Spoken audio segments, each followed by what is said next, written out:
Hi everybody, Spud here. Before I get going, I just kind of like to talk a little bit about yesterday. I had a wonderful day.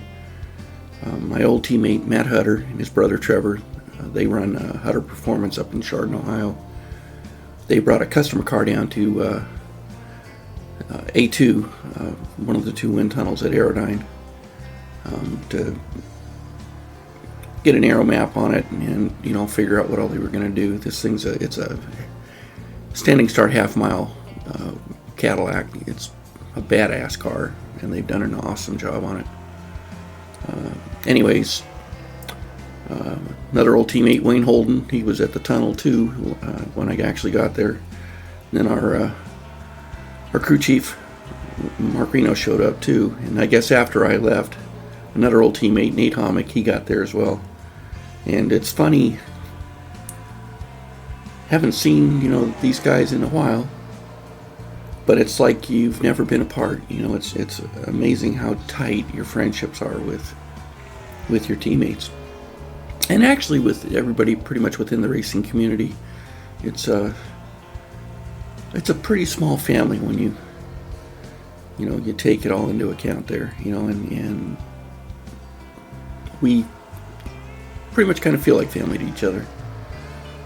Anyways, what I'm going to try and talk about is going to try and take a look at a week in the life of the road crew during the season. And I'm talking about how it was back in the 2000s, but it's pretty similar today. The race I'm going to be looking at is Michigan in 2008. Mostly because I've just got a ton of notes on it, right down to an aero test we ran on 067 a couple months before the race. Just got all of the chassis measurements, everything. I've got a very detailed file on that weekend. Speaking of which, Mark and I were talking yesterday. My race notes go back to about 04. That's when I pretty much digitized everything we had, from that point forward. Mark has offered to maybe try and get up in the garage there and dig out all the paper files from prior to that. So I hopefully will have access to some of that stuff, in the future for, various talks. But anyways, I want to deal with, like I said, the week in the life, and that's a pretty healthy, chunk of info, and it's not going to be hard for me to get off into the weeds. So instead of doing one super long video, I'm going to try and break this down into shorter, segments, that are a little more manageable, easier to take a bite off and chew. So with that, let's get started.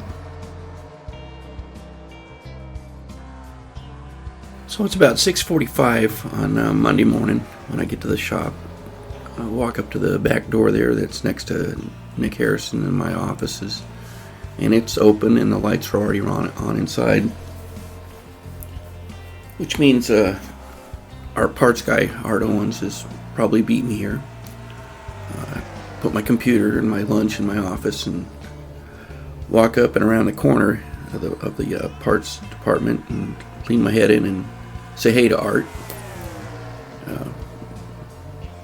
The fabrication department's right across from it, and it's not really active yet, but it will be shortly.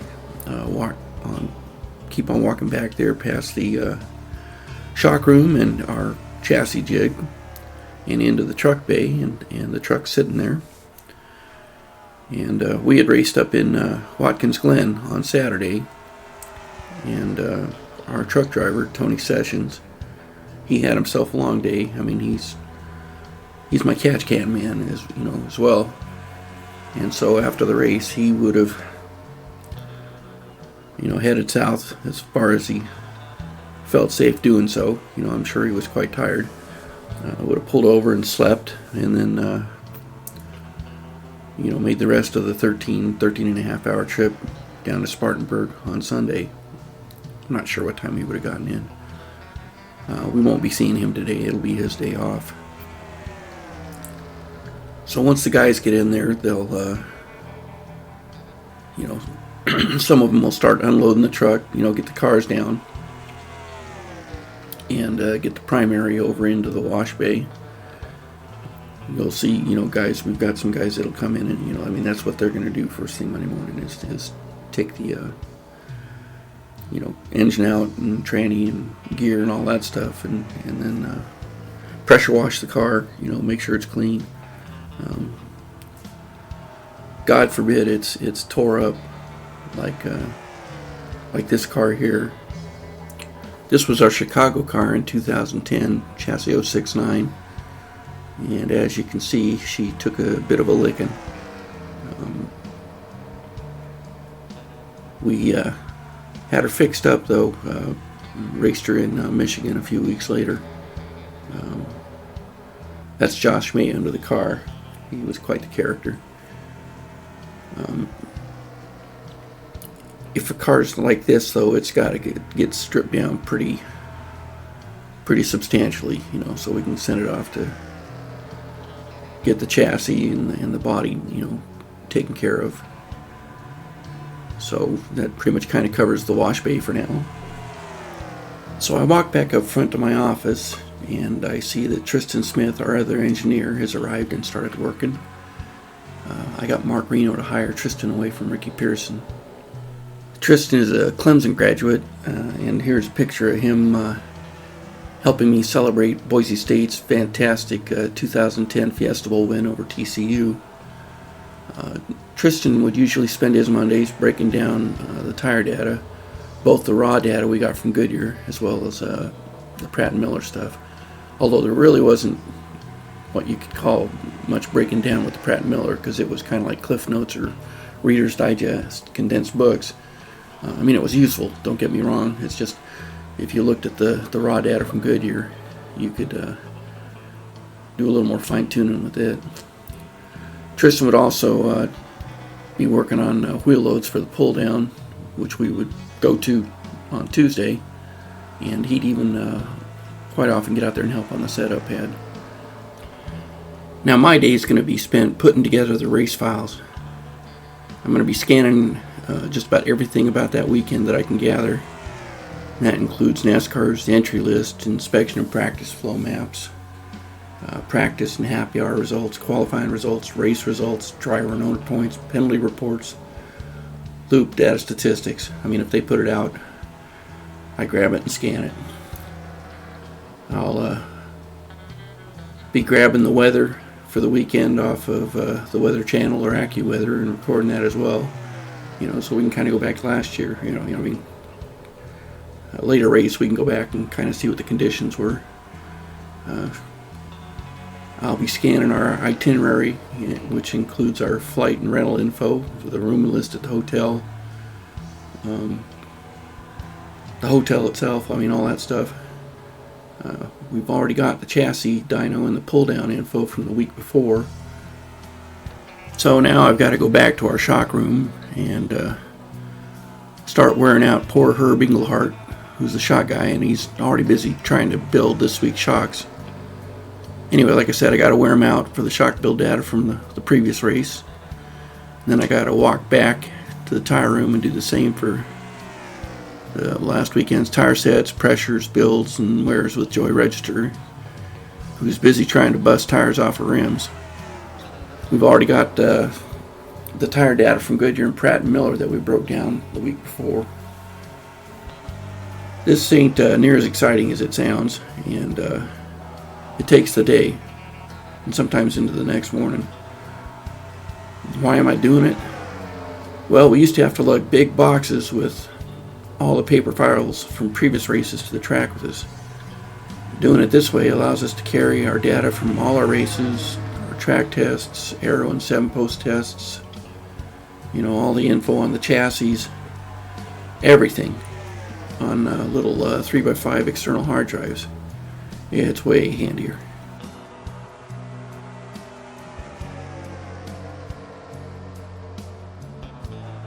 Now if we look out my office window, we can see our setup plates.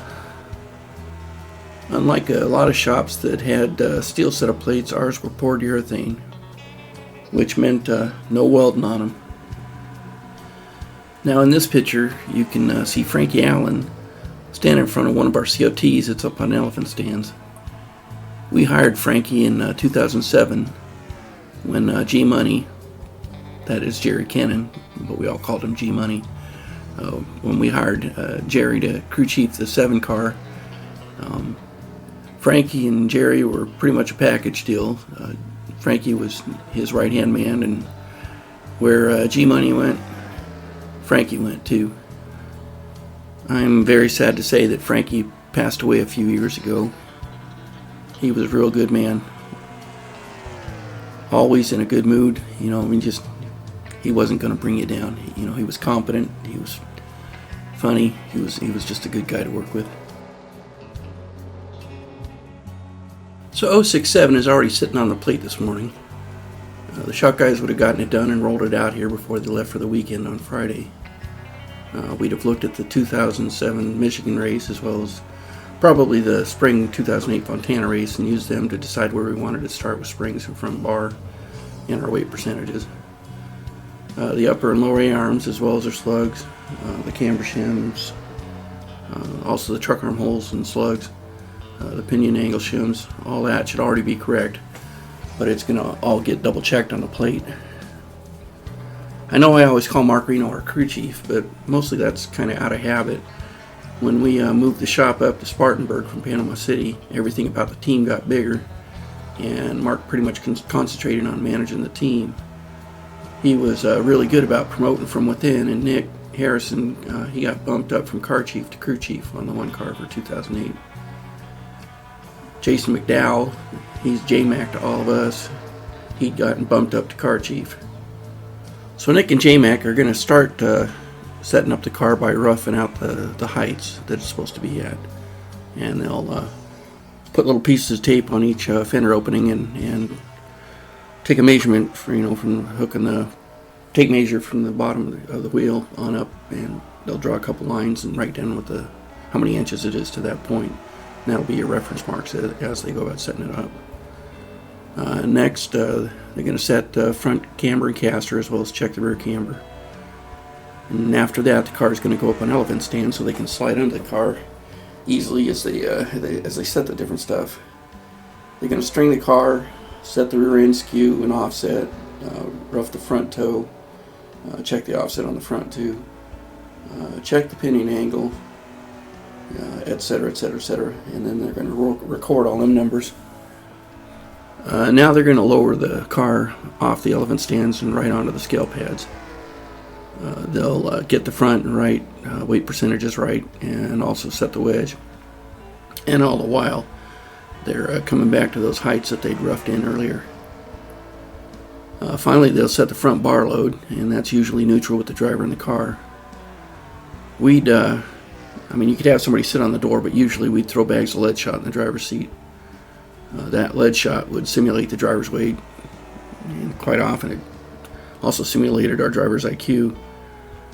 Once the bar was set and heights were still correct, they're going to do a final check on the front cambers and make sure that's all good, and then they'll set the final toe. They're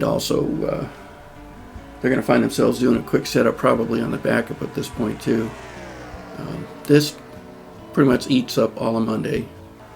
But now Monday's done, and it's time to head to the house. We'll continue with Tuesday in the next video. By the way, if you've liked this video, please do me a favor and like the video and hit subscribe. Take care.